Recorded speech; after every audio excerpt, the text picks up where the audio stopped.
Hello, and welcome back to the continuing saga that is this Triumph Spitfire 1500. I was hoping that today I was going to do a lovely video with some cool driving montage, maybe some drone shots, bit of sunshine, roof off, down the country roads, and show you some of the cool scenery around where I live, some of the amazing beaches, woodlands, and of course, you know, some shots of the car. That's not to be, as you can probably guess by me sat here on the boot with the bonnet up. So I've had an intermittent problem, it would appear, since day one with this car, and I've only now realised that it's had a problem. It took one of my neighbours who has been working with classic cars for 30, 40 odd years to come round and say, that's not right, that's why you've had issues with it. So what is the problem? Okay, the problem is misfire on number 2 cylinder. So I always thought the engine sounded a little bit dee dee dee dee dee dee dee dee, but I thought that was just how these engines sounded. He was like, no, that is definitely a misfire.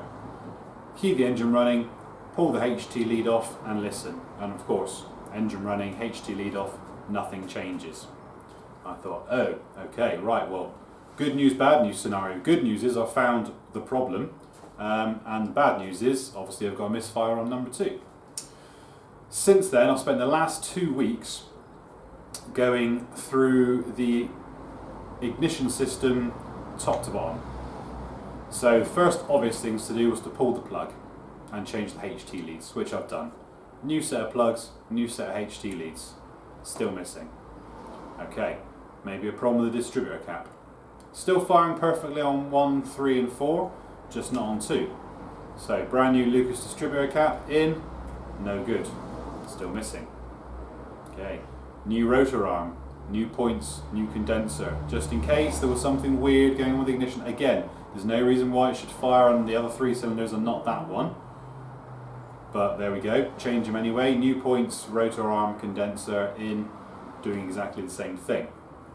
So a few people have said it's probably going to be compression, and of course compression is every engine's worst nightmare. If you've got low compression, it means you've either got problems at the top with the valves sticking, or the valves burnt out, or you've got problems at the bottom, even worse, rings have gone, the bores have gone, whatever.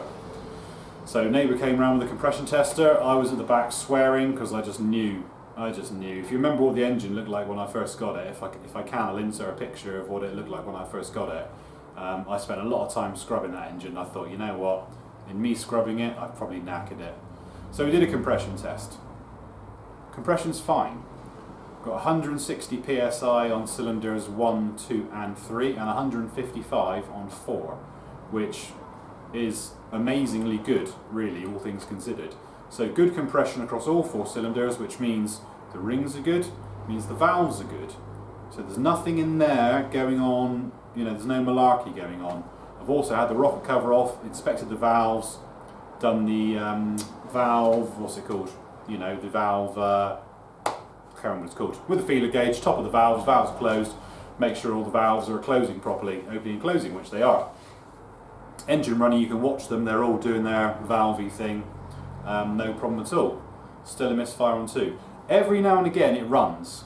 So sometimes I'll have a tinker around, change some things, fire it up and rum, away it goes. I think, brilliant, whatever I've just done has cured it. And within a minute or so, it's back to its old self again. It's getting spark on number 2. If you pull the HT lead off, number 2 plug, when it's running, it'll give you a belt. I've had about 50 doing this. And if you bring the HT lead back to the plug slowly, you can hear it going as it's going near the plug. So clearly it's delivering a spark to the plug. Now obviously what's happening inside the cylinder, I don't know. We're at a bit of a loss. And of course it's got fuel as well. Pull the top off the fuel pot, the one that feeds the first 2 cylinders, plenty of fuel in the pot. And of course cylinder number 1 runs okay. So you've obviously got 4 cylinders and 2 carbs. 1 carb feeds 2 cylinders. The other cylinder runs perfectly. That all comes through the same carb. So we haven't got a fuel problem, we haven't got a problem with the carb because the other cylinder's running fine. We haven't got an ignition problem because it's sparking and all the other cylinders are running properly, and we haven't got a compression issue. So what the hell is it? I am all up for any ideas you've got.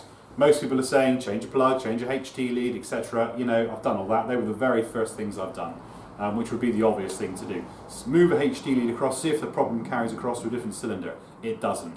It always stays on number 2. There is something about number 2 that it doesn't like. So the last sort of piece of the puzzle, if you like, the last thing I've got, last throw of the dice, was to order a new distributor.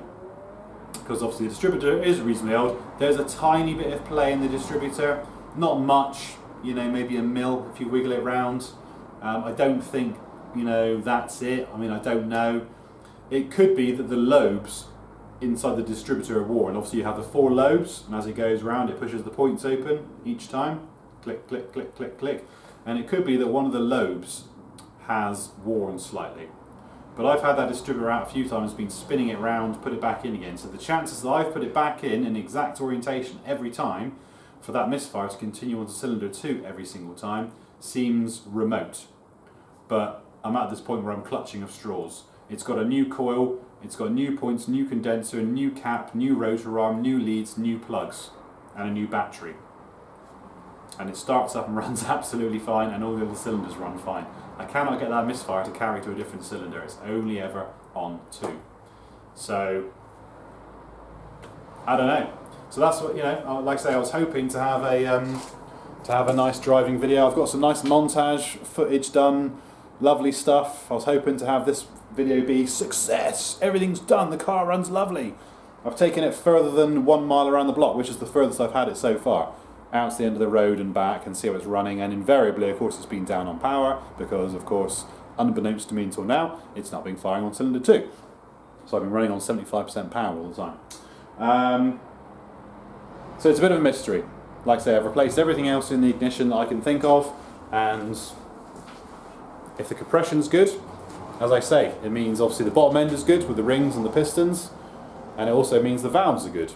Otherwise it'd be blowing out of one of the 2. If it was low compression on that cylinder, then you can do what they call a wet test as well. Squirt a little bit of oil into the bore and then do the test again.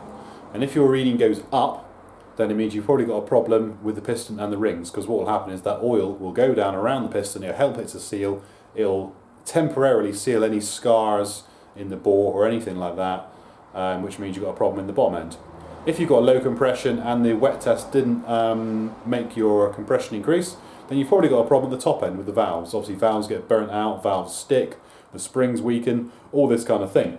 Now, on my previous videos you may or may not have seen, I had the head off. When I was rebuilding the engine, the head came off. And I took out all the valves, re-lapped them all in, polishing compound until they're whistling absolutely beautifully. All the arms work, the lifters work. I've done the clearances on the rocker arm. So I'm really, really puzzled with this one. I just can't get my head around what it could be. Everything else is good. So like I say, this carb feeds cylinder 1 and 2. Obviously this does the first 2, this one does the second 2. There's plenty of fuel in the pot, so it's not a fueling issue. All the valves, tappets, opening as they should. New cap, new HT leads, new plugs. They're NGK plugs. I've also tried it with a set of Retro Champion plugs. Didn't make any difference. New rotor arm. This is one made down here in the southwest. Good quality rotor arm, new points, new condenser, as you can see. Everything in there is nice and shiny. And we have a new coil as well. That's not to say the coil's good, but it's a new coil. And if all this wiring looks really, really untidy, you're one of those who this makes you, you know, gives you a headache looking at it, don't worry, I am going to tidy all this away once I'm happy the car is running as it should. But obviously at the moment, it's not. So I'm not going to move on to the final beautification stage until I get all this put down. So I don't know. Like I say, what could be causing compression loss on cylinder 2 that isn't causing it in any other cylinders? As I've said, it could be where on the cam lobes, that's the cam in the middle, and you can see it's got 4 corners on it. 1, 2, 3, 4.